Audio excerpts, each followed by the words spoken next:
first and second down, maybe move out to end on third if he needed to. Yeah, Brian Brzee is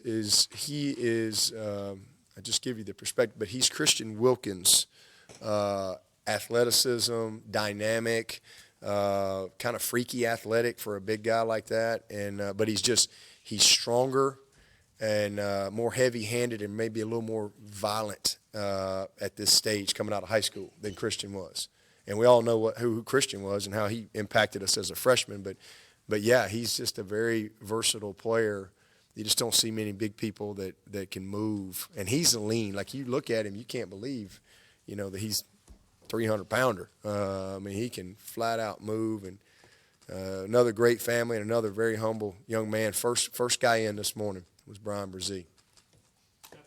Maybe a question for later, but the logistics of Testament with football season and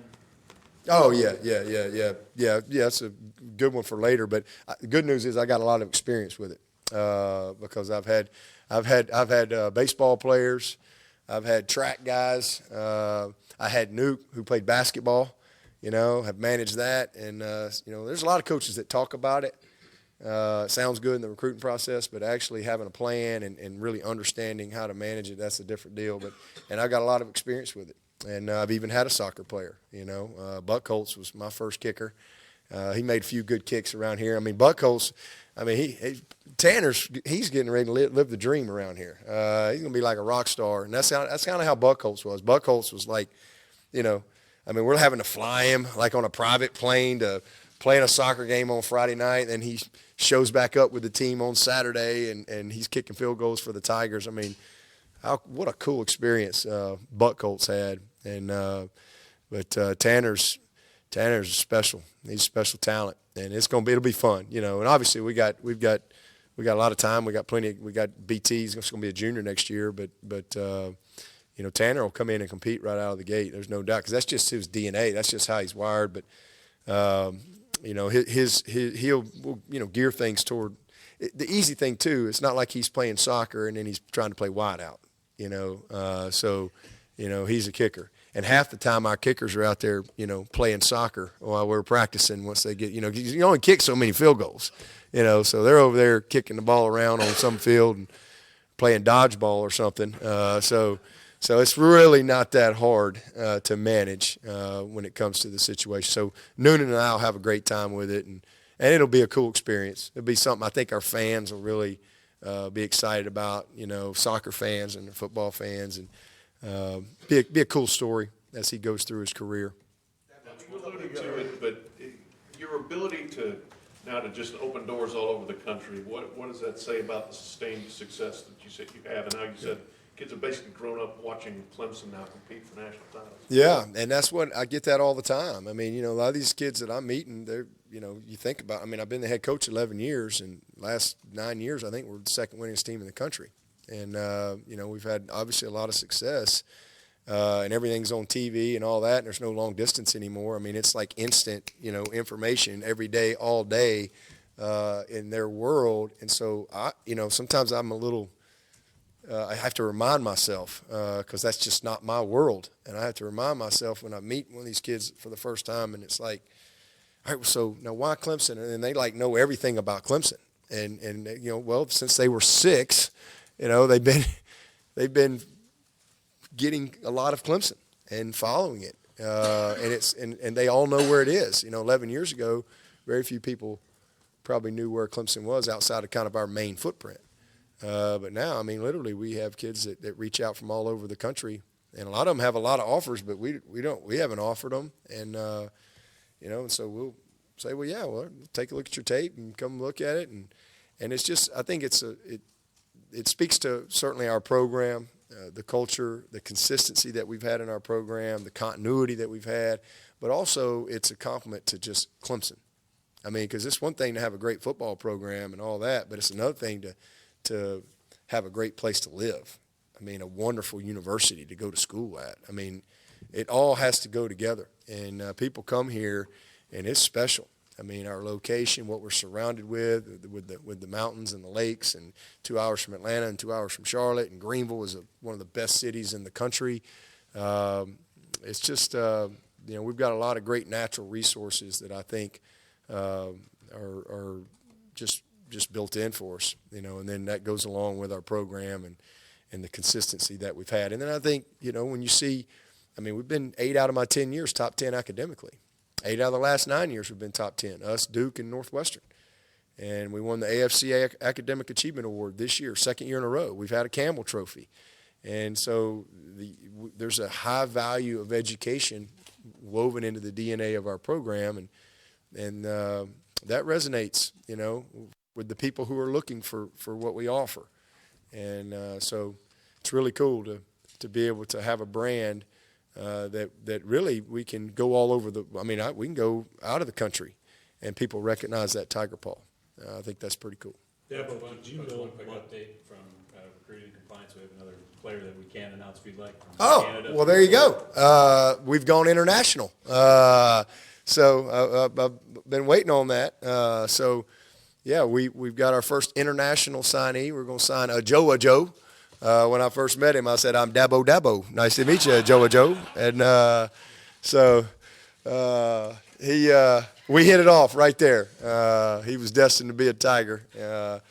So yeah, Dabo and Joe. This guy is. I'm so excited. It's the first time I've been able to talk about him. I'm so excited about this guy. He's from Canada, and again, now we've kind of gotten an international flavor, if you will. But when I got him in camp this summer, and he's been in Canada his whole life, and he went down to play in Clearwater, Florida there, and just absolutely amazing talent.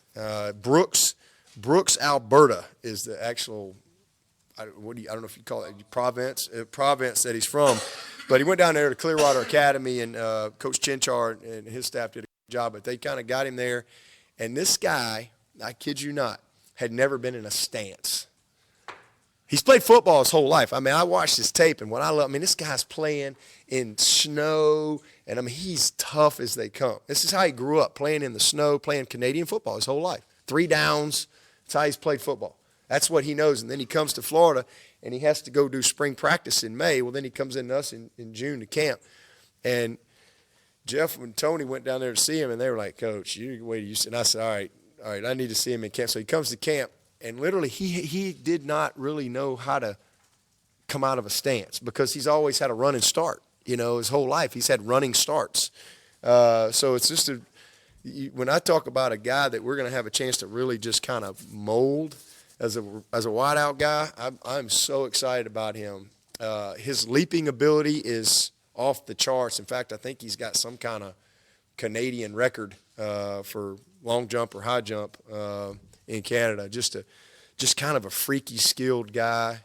Super excited about him, and man, between he and EJ, we got two real stallions right there that going to keep us as a pretty good wideout group for a while. So really excited about him. Yeah, well, I was going to ask about basketball related, how much you knew of Ryan Day before this experience here. I didn't know anything about him, to be honest with you, other than last year. I knew who he was last year when he was the interim coach at the beginning, and so that really was kind of the first time I knew about him. We've just been in different worlds, and I just didn't know who he was until that. But obviously, he's done an unbelievable job. Amazing. Not easy to step into that situation last year, and then to have to replace Urban Meyer, to be the guy to follow such a great coach like Urban, and that's not easy. And then all of a sudden you go undefeated in your first season, and that's just a lot to navigate, as a head coach, and lots of expectations and those type of things. But he's done an unbelievable job. They're a great team, complete team, really no weaknesses. Did you get a chance to talk with him at all in Atlanta? I did. He didn't make it to the press conference, so we had an empty seat there next to us. But I got a chance to spend a little time with him after that, and he super nice guy, and like him, just talking to him and interacting. He's got a good perspective, and we talked a little bit about our prep and stuff, but he's I think obviously a great coach. I went back and revisited a story I wrote a couple of years ago when Jay Guillermo came in, and in June camp you had 1 or 2 commitments for that year heading into June camp. Now everybody's committing so early. Number one, does that mean you have to hit on these guys even earlier in the process? And how much does that play into your policy of, I'm not going to offer them until they are a junior, Yep. even though guys like DJ's little brother is getting offers from LSU as a freshman and other schools? Yeah, well, our policy's not changed. It just means that we've got to, do a very, very good job and don't be pressured by all that stuff. I'm always saying, let's pump the brakes. If we take a guy early, it's because we know. It's just Capehart.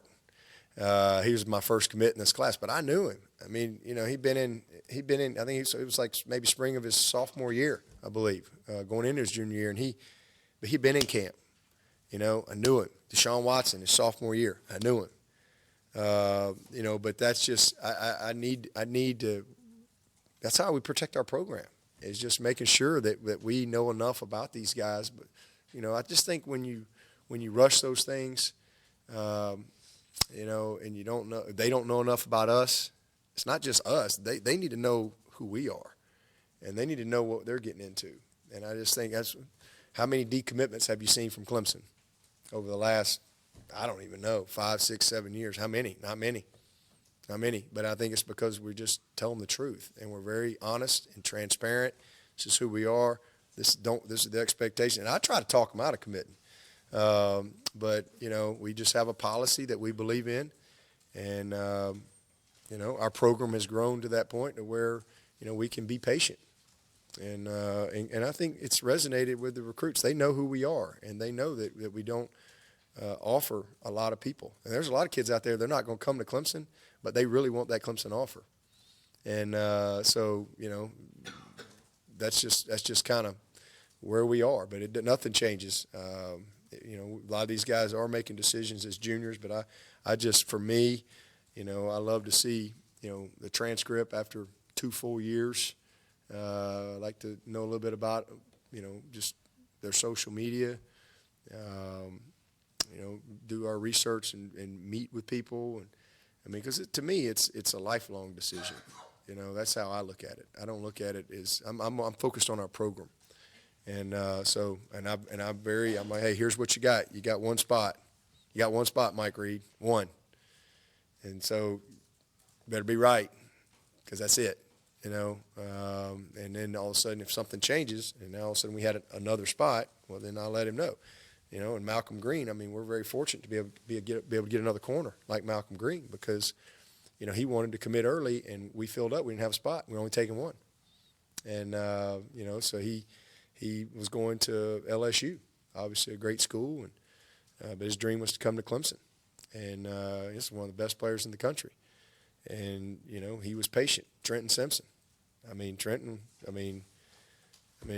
unbelievable. And I didn't have a spot for him, and he was patient, and it worked out. And I think that speaks to who we are as a program and the transparency that we have in the process. And so nothing's really changed from that standpoint. A couple players that committed earlier in the process, Walker Parks, Trey Williams, your thoughts on those guys? Yeah, love Trey. He's going to have a Christian Wilkins type personality. He's a very outgoing guy. He's athletic, big athletic guy. He's coming off an injury right now, but should be ready to go by the time we get going in the summer. Super excited about him up there playing up in D.C. from Connecticut, like Christian. But great young man, one of our early commits. And then Walker Parks, it's nasty. He is special. When I offered him, he cried. That's one of the greatest moments, to see this kid come in here and grind in our camp a couple years in a row, and to be able to offer him a scholarship that he just flat out earned, and to just see his passion for wanting to be at Clemson, his passion for trying to earn that scholarship, it's pretty special. And he's going to be a great player, man. Great leader, too. Last question here. If Paul Teo will play guard or tackle to start off with? No, I mean, those guys, that's the one thing I would say is and Robbie's done an awesome job is we've recruited diversity in our offensive line, meaning guys that can play tackle, guys that can play guard. And you can just look at the guys that we have right now and how we cross-train guys. I mean, you know, right now, Tremaine Ankrum could go start at guard for us because he practices at guard. He works. He snaps every day.